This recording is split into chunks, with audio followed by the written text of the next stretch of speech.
You think I'll let you zone?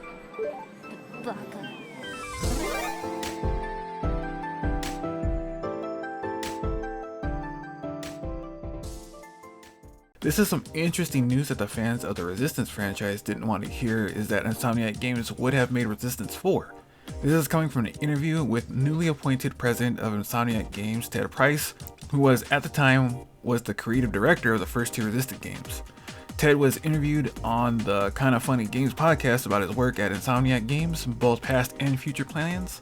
Then on a topic of what ifs, like a game they pitched that got canned that he really wanted to happen, the first thing that came to mind was Resistance 4, which was easy for him back in 2012. They pitched Resistance 4 to Sony. We did pitch that one and it was a wonderful concept, and it just, in terms of timing and market opportunity, didn't work out. But it was the result of a lot of Insomniac team members being passionate about extending the story further, because I do believe that Resistance has set up a really cool alternate history base where anything can happen with the Chimera and where they can go and what their origins are.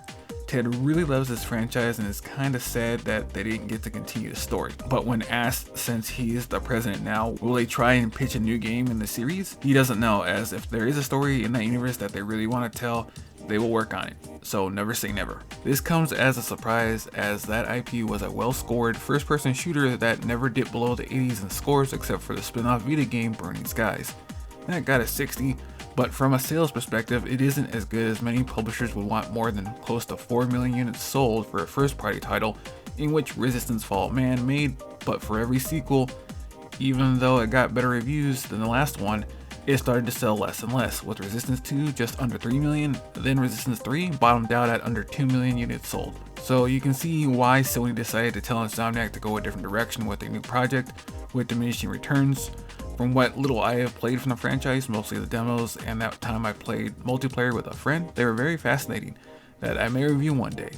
Do you guys think PlayStation should give this IP another shot? With that, stay gold, and I'll see you guys in the next video.